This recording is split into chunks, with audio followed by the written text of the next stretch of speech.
नमस्कार, मैं हूं doctor Vrinda Singh, associate professor home science government girls college Nagaur. आज मैं पर्यावरण स्वच्छता के बारे में जानकारी दे रही हूँ। पर्यावरण स्वच्छता, एनवायरमेंटल सैनिटेशन। पर्यावरण स्वच्छता को जानने से पहले हमें पर्यावरण क्या है इसको जानना आवश्यक है। मेरे दोस्तों, पर्यावरण दो शब्दों से मिलकर बना है। पहला है परि और प्लस दूसरा है आवरण। परि का मतलब होता है चारों ओर और आवरण का मतलब होता है घेरा। मतलब हमारे चारों तरफ का जो घेरा है वही पर्यावरण कहलाता है। परमात्मा ने हमें जल, जंगल, भूमि, झील, झरने, सागर, नदियां क्या कुछ नहीं दिया है, और इन सबके देने से ही पर्यावरण बना। तो पर्यावरण और ये जो पर्यावरण है, जंगल, जल, झरने, झील, सागर, नदियां, भूमि, इन सब को जो स्वच्छ रखना है वही स्वच्छता कहलाता है। इन सभी को स्वच्छ रखना है। सामान्य तौर पर हम स्वच्छता से क्या तात्पर्य रखते हैं? स्वच्छता से मतलब होता है केवल मल मूत्र को बाहर निकालना। ऐसा नहीं है। वर्तमान समय में केवल मल मूत्र का निष्कासन ही स्वच्छता नहीं कहलाता है, बल्कि स्वच्छता का मतलब है वो सारी चीजें जो हमारे उत्तम स्वास्थ्य के लिए नितांत आवश्यक है।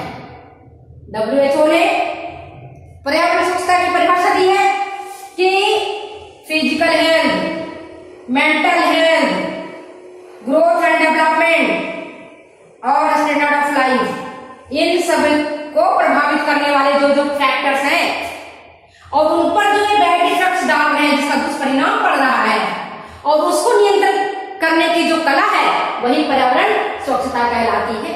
वर्तमान में आप देख रहे हो हमारे मोदी जी ने पर्यावरण स्वच्छता पर इतना ध्यान दिया है कि आप देखते हो कि कूड़े कचरे का जो संग्रहण है घर घर आकर के गाड़ियां आती है और उसे ले जाती है। मतलब हमारा परिवेश साफ हो, हमारा केवल घर साफ नहीं हो बल्कि हमारा मोहल्ला, हमारी गलियां, हमारी सड़क, हमारी नदियां, हमारे जंगल, हमारे पेड़, सब कुछ स्वच्छ होना चाहिए। अगर वे स्वच्छ नहीं होंगे तो उसके कारण न केवल मानव स्वास्थ्य पर बल्कि संपूर्ण पृथ्वीवासी पर इसका बुरा प्रभाव पड़ेगा। आज देखिए पर्यावरण स्वच्छता की इंपॉर्टेंस बढ़ गया है। इसके अभाव में अगर हम स्वच्छ नहीं रहते हैं तो अनेक बीमारियां जन्म ले लेती हैं। कुछ बीमारियां हमारा वायु वाहित है, कुछ बीमारियां हमारा जल वाहित है, कुछ बीमारियां हमारा दुग्ध वाहित है। मतलब प्रदूषित या जो है बासी दूध पीने से, सड़े गले फल खाने से, प्रदूषित जल पीने से, प्रदूषित हवा में सांस लेने से कई प्रकार की बीमारियां हो जाती हैं। जैसे आपका क्षय रोग, टाइफाइड, मलेरिया। मलेरिया भी क्यों पनपता है? मच्छरों के कारण होता है। मच्छर क्यों पनपेंगे? गंदगी के कारण पनपते हैं। तो सब एक दूसरे से जुड़े हुए हैं। इसलिए हमें पर्यावरण को स्वच्छ रखना आवश्यक है। वर्तमान में पर्यावरण स्वच्छता का नाम बदल करके पर्यावरण स्वास्थ्य रखा गया है। इसीलिए पर्यावरण स्वास्थ्य रखा गया है कि इसका व्यापक असर न केवल मानव पर बल्कि सभी पर पड़ रहा है। मेरे दोस्तों,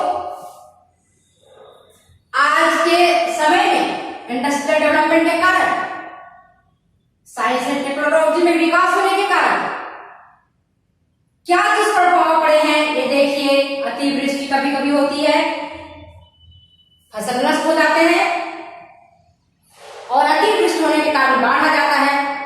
आप अखबारों में पढ़ते हैं, टीवी चैनल्स पर दिखाया जाता है, जितने भी हमारे पशु पक्षी हैं सब उस बाढ़ में बह करके चले जाते हैं और बड़ी भयानक दृश्य उत्पन्न होता है, विभत्स दृश्य होता है अतिवृष्टि के कारण।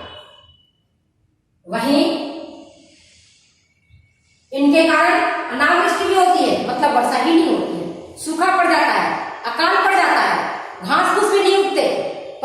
है जो हमारे पशु हैं, खास करके जो गाय है, भैंस है, जो पालतू पशु हैं और जो चारा खाते हैं, वो भी अनावृष्टि के कारण उनको चारा नहीं मिल पाता है और वो मरने लगते हैं। अनाज उत्पादन नहीं हो पाता है। आपने अकाल के नाम सुना होगा, देखा होगा।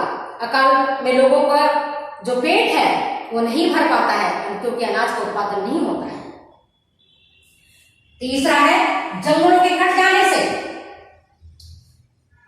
भी नुकसान हुआ है। इसके के कारण अनावृष्टि और अतिवृष्टि भी हुई है। ये प्रभाव डालते हैं। अब आप ये बताइए जंगलों का कट जाने से क्यों हुआ? जंगल जब कट गए, जंगल का मुख्य काम था, जो पेड़ पौधे थे वो भूमि, उनकी जड़ें मिट्टी को बांध करके रखती थी।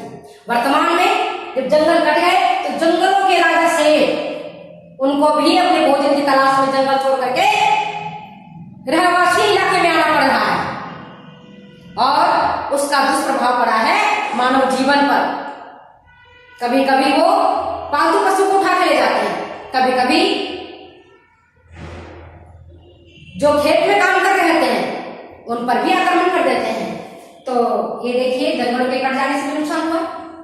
जनसंख्या वृद्धि, वर्तमान में जितनी तेजी से जनसंख्या वृद्धि हुई है उतनी तीव्रता से ना तो फसल का उत्पादन हो रहा है, ना ही हमारे संसाधनों का उत्पादन हो रहा है। वृद्धि तो हुई है मानो जनसंख्या में, लेकिन वृद्धि और भी रिसोर्सेज में होना चाहिए। उन रिसोर्सेज में वृद्धि नहीं होने से पर्यावरण पर इसका असर पड़ा है और पर्यावरण हमारा प्रदूषित हुआ है। पर्यावरण हमारा स्वच्छ नहीं रहा कि जितने लोग रहेंगे उतना ही भोजन ग्रहण करेंगे। और वर्तमान में आप देख रहे हो थैलियां, पॉलीथीन लोग खा करके जगह जगह उसको फेंक देते हैं और जब बारिश आती है तो आप ये देखो कि नाले में बह करके चले जाते हैं और आगे रुकावट करते हैं, जिसके कारण पानी का बहाव आगे की ओर नहीं हो पाता है। कुछ पॉलीथीन तो ऐसे भी हैं जो कि जिनका जो नष्ट ही नहीं होते हैं और भूमि के ऊपरी सतह पर रह जाते हैं और भूमि की उर्वरा शक्ति को कम कर देते हैं। ये आप देख रहे हैं कि ये सब जो है हमारा पर्यावरण का ही एक भाग है। पर्यावरण मतलब कोई एक छोटा सा चीज नहीं, पर्यावरण एक विस्तृत चीज है जिसके बारे में हमें जानना आवश्यक है।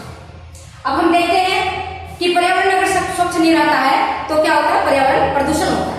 और पर्यावरण प्रदूषण जब होता है तो आप ये देखिए पर्यावरण प्रदूषण के कारण आपके पहला तो होता है वाटर पॉल्यूशन, आपका जल प्रदूषित हो गया। दूसरा है वायु प्रदूषण, हवा प्रदूषित हो गई। तीसरा है नॉइज पॉल्यूशन, ध्वनि प्रदूषित हुआ। सॉइल पॉल्यूशन, मृदा पॉल्यूशन या भूमि प्रदूषण, कुछ भी कह सकते हो। और चौथा है रेडिएशन पॉल्यूशन। रेडिएशन जो आज एटॉमिक बम बनाने की इतनी चल रही है और आप ये देखते हो एक देश दूसरे देश को कब्जा में करने के लिए, हराने के लिए एटम बम का इस्तेमाल कर रहे हैं। बहुत पहले हिरोशिमा और नागासाकी का नाम आपने सुना होगा। जब द्वितीय विश्व युद्ध हुआ था तब जापान के हिरोशिमा और नागासाकी पर एटम बम छोड़ा गया था, जिसके दुष्परिणाम आज तक वहां के लोगों को भुगतना पड़ रहा है। तो जब एटम बम बनते हैं और रेडिएशन से संबंधित काम होते हैं तो रेडिएशन निकलता है धातुओं से और वो पॉल्यूशन करता है, परंतु ये इतना ज्यादा अपने यहाँ नहीं है। सबसे ज्यादा जो है वो है अपना water pollution, air pollution, noise pollution और सॉइल पॉल्यूशन, जिससे हम सभी परेशान हुए हैं। जल प्रदूषण, जल का अगर प्रकार देखोगे तो जल हमारे 4 प्रकार के हैं। पहला होता है हमारा सेफ वाटर, सुरक्षित जल। सबसे बढ़िया जल यही होता है पीने योग्य, जिसमें किसी भी प्रकार का कंटामिनेशन नहीं रहता है, जिसमें किसी प्रकार की गंदगी नहीं रहती है, किसी प्रकार का दुर्गंध नहीं रहता है, किसी प्रकार का केमिकल्स नहीं होता है जो कि स्वास्थ्य को नुकसान पहुंचाता है। दूसरा होता है क्लीन वाटर, साफ पानी होता है लेकिन ये पीने योग्य नहीं होता है। साफ तो है देखने में, जैसे तालाब का पानी है या आपके नदी का पानी है, वो क्लीन है लेकिन वो सेफ नहीं है। नेक्स्ट होता है कंटामिनेटेड वाटर। कंटामिनेटेड वाटर किसको कहेंगे? जिसमें लोग मल मूत्र, गंदगी, कल कारखानों के वर्ज्य पदार्थ, वेस्ट मटीरियल्स इत्यादि डाल देते हैं तो कहलाता है अपना कंटामिनेटेड वाटर। वो वाटर संदूषित हो जाता है और वो पीने योग्य नहीं रहता है। और जो है चौथा है पॉल्यूटेड वाटर। कंटामिनेटेड वाटर ही पॉल्यूटेड वाटर कहलाता है। इसमें जब और कोई सारे जो है वर्ज्य पदार्थ और जो हमारे लिए अच्छा नहीं है, हमारे स्वास्थ्य के लिए अच्छा नहीं है, तो ये पॉल्यूटेड वाटर कहलाता है। ठीक है, अब हम देखते हैं WHO ने, विश्व स्वास्थ्य संगठन ने कहा था कि 1999 तक हम सभी को सेफ वाटर उपलब्ध करवाएंगे, पीने के लिए सुरक्षित पानी होगा। लेकिन मेरे दोस्तों आज देखे टिल दिस डेट भारत के जितने भी राज्य हैं, जितने भी गांव हैं, वहां तक सभी व्यक्ति को सुरक्षित पानी नहीं मिल पा रहा है, पीने योग्य पानी नहीं मिल पा रहा है। एवं राजस्थान के नागौर जिले में जहां हम आपको पढ़ा है, वहां आप देखोगे कि फ्लोराइड की पानी में मात्रा अधिक होने से यहाँ के लोगों में हड्डियों में, दांतों में पीलापन आ जाता है, हड्डियां पर दुष्प्रभाव पड़ता है। तो यहाँ के पानी में फ्लोराइड है। यद्यपि सरकार ने वर्तमान में हिमालय से जो पानी निकला है और जो नहरों से पानी आ रहा है उसमें मीठा पानी मिला करके बांटा जा रहा है, लेकिन फिर भी यहाँ के पानी में भी फ्लोराइड है। तो आप ये देखोगे कि हमारा जो वाटर पोल्यूशन है, वाटर पोल्यूशन के कारण, अब ये देखो वाटर पोल्यूशन हुआ कहां से, जरा एक नमूना देखिए। जब गंगोत्री से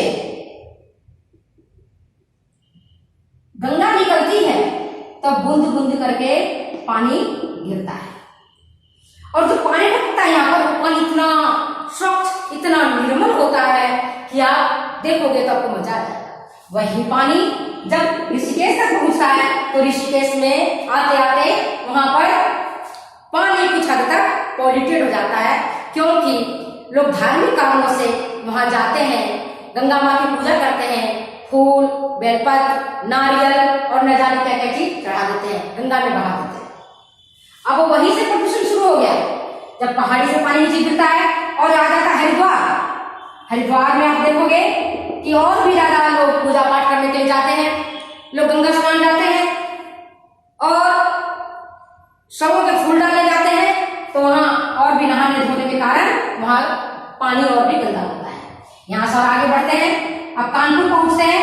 कानपुर में जितने भी जूते के कारखाने हैं और जो जितने भी फैक्ट्रियां हैं, उनके सारे वर्ज्य पदार्थ, सारे वेस्ट मटीरियल, सारे केमिकल्स गंगा में बहा दिए जाते हैं और कानपुर का पानी और भी ज्यादा गंदा हो जाता है। जो गंगा गंगोत्री से निकली है, कानपुर आते आते तक मैली कुचैली हो जाती है। थोड़ा और आगे बढ़ते हैं, बनारस तक आते आते देखते हैं गंगा में मानवों के शव बहा दिए जाते हैं, उसके मांस के जितने लोथड़े सब बहा दिए जाते हैं। इस सोच करके कि बनारस तो हमारे भोलेनाथ का नगरी है और यहाँ पर जिस व्यक्ति को जलाया जाता है उसको तो कितने वर्षों तक, जब तक उनकी हड्डियां रहती तब तक वो स्वर्ग में राज करते हैं। ऐसी भावना के साथ वहां लोग जाते हैं, शवों को जलाते हैं, उनकी हड्डियों को गंगा में फेंक देते हैं, बहा देते हैं। आप देखिए बनारस तक आते आते गंगा अत्यंत मैली कुचैली हो जाती है। आप चाहे तो जिन्होंने गया गंगोत्री, वो जाकर के गंगोत्री का गंगा का देखें और बनारस का गंगा का देखें। और यहाँ से जब गंगा आगे बढ़ती है, धीरे धीरे धीरे धीरे आगे बढ़ती है और पहुंच जाती है अपना गंगा सागर, वहां तक आते आते गंगा तो एक मैला नाला के रूप में परिवर्तित हो जाता है, गंदगी से युक्त। वही गंगा का पानी जो गंगोत्री में मोती के समान चमकता हुआ था, वही पानी अब गंगा सागर में जाते जाते इतना मैला कुचैला हो जाता है कि आप जाकर के देखेंगे तो खुद ही आप इसका अनुमान लगा सकते हैं। इसी प्रकार से हमारे कृष्ण कन्हैया की और गोपियों की प्यारी नदी यमुना, वो उसकी भी दुर्दशा कम नहीं है। यद्यपि हमारी सरकार इन नदियों की सफाई के लिए, इन नदियों को प्रदूषण को कम करने के लिए प्रयास कर रही है, लेकिन जब तक हम जागेंगे नहीं तब तक वहां प्रदूषण कम नहीं होगा। यमुना नदी में भी लोग जाते हैं, नहाते धोते हैं। ये वहां तक यमुना शहर का जो मथुरा शहर है, उसके गंदगी, उसके मल मूत्र यमुना नदी में बहा दिए जाते हैं। ये मैं खुद अपनी आंखों देखे बता रही हूँ। मैं बहुत पहले वृंदावन गई थी और मेरी भी इच्छा थी कि मथुरा और वृंदावन जाने के बाद मैं थोड़ी जमुना जी का तट पर जमुना जी का अवलोकन करूं और वहां पर स्नान करूं। लेकिन मेरे दोस्तों, मुझे कहने में भी इतनी ऐसा व्यथा महसूस हो रहा है, इतनी तकलीफ हो रही है कि जब वहां मैं पहुंची और वहां पर जब मैंने मलु को तैरते हुए देखा तो मन इतना अंदर से घृणित हो गया, जल छूने का मन नहीं किया। तो ये है जमुना नदी का प्रदूषण। नदियां हमारी इसी तरह से प्रदूषित होती हैं। जब हम पशुओं को वहां जाकर के तालाब है या उसमें नहलाते हैं तो उनको पानी पिलाते हैं, या हम वहां जाकर कपड़े धोते हैं तालाब में जाकर के, जो पानी बहता हुआ नहीं है, ठहरा हुआ पानी है, तो उसमें साबुन धोने से, कपड़े धोने से, मैले नहाने धोने से वो पानी गंदा हो जाता है और वही पानी आगे चलकर पॉल्यूटेड हो जाता है। तो आज मैं इतना बता रही हूँ। आइंदा मैं नेक्स्ट क्लास में बताऊंगी कि कैसे वाटर पोल्यूशन को हम कम कर सकते हैं और घर पर हम पीने योग्य सुरक्षित जल तैयार कर सकते हैं। धन्यवाद, नमस्कार।